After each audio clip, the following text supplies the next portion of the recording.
Assalamualaikum warahmatullahi wabarakatuh.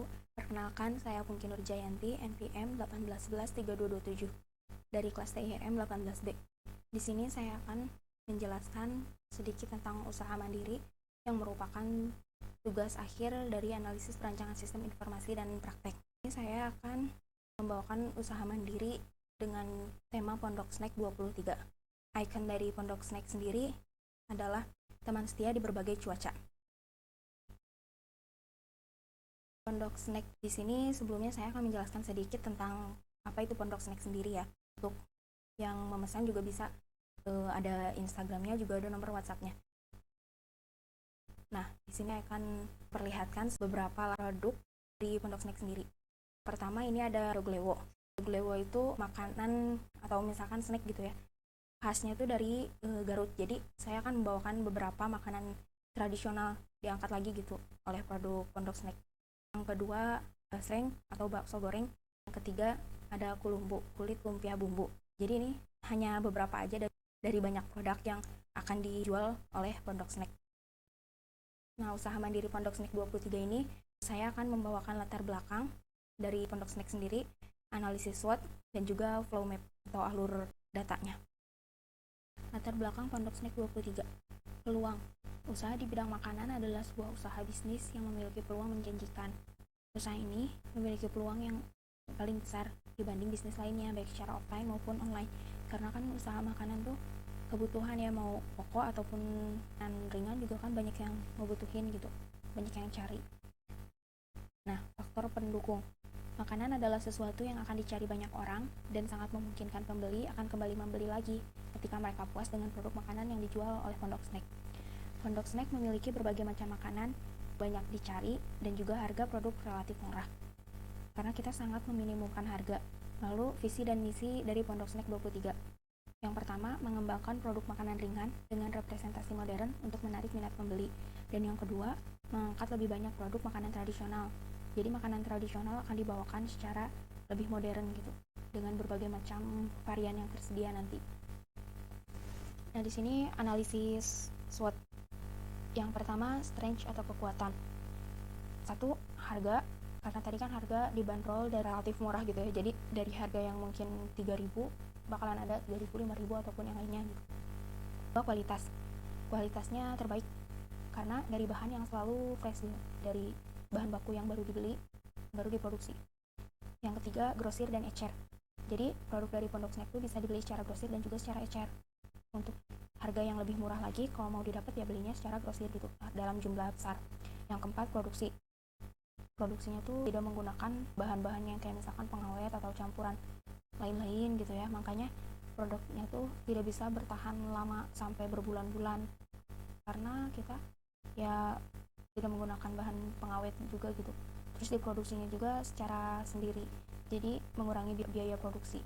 Dan yang terakhir, pemasaran. Dijual secara online maupun offline, sehingga untuk pembeli yang jaraknya dekat tidak perlu membayar biaya ongkir gitu, bisa langsung datang ke rumah produksinya atau COD juga bisa gitu. Selanjutnya, weakness atau kelemahan. Yang pertama, waktu. Waktu produksi sedikit membutuhkan waktu yang lebih lama dalam proses penggorengan gitu.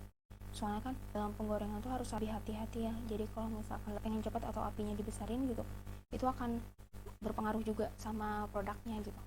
Terus yang kedua itu packing. Packingnya tuh masih dilakukan secara manual satu persatu gitu, belum pakai mesin yang yang cepet gitu kan ya. Jadi membutuhkan emang lebih banyak waktu juga, lama di packing gitu.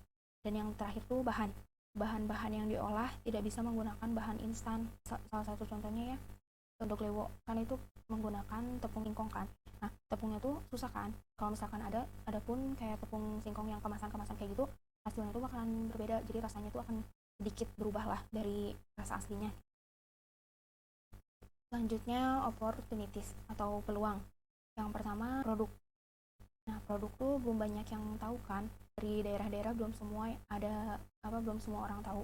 Jadi Pondok Snack tuh akan menaikkan lagi produk-produk dari daerah-daerah. Yang kedua tuh varian. Produk A, varian yang biasanya yang populernya tuh hanya beberapa varian. Nah, di Pondok Snack tuh bakalan menciptakan lagi berbagai macam varian rasa. Jadi si pembeli itu nggak akan monoton sama rasa yang itu aja. Yang ketiga, kondisi. Kayak misalkan sekarang ya, kondisinya kan lagi work from home, terus pembelajaran jarak jauh, jadi mendukung banget gitu buat Pondok Snack bikin usaha ini, karena pasti bakalan banyak yang cari juga buat teman nonton TV, terus teman belajar juga kan, karena kan ada keselnya juga pengen sambil nyemil kan, pasti itu bakalan jadi peluang gede banget gitu. Dan yang terakhir tuh threat atau ancaman. Yang pertama, pesaing. Pesaing semakin banyak bermunculan kan ya sekarang penjual snack baru karena akibat pandemi, jadi pasti ya banyak lagi saingannya. Nah yang kedua tuh bahan baku. Kenapa bahan baku? Karena naik turunnya bahan baku tuh akan berpengaruh sama biaya produksinya. Nah selanjutnya ada flow map pemesanan Pondok Snack 23. Terdapat 5 entitas. Yang pertama ada pembeli, admin, produksi, stok bahan baku, dan juga supplier. Pembeli melakukan pemesanan, cara isi format order.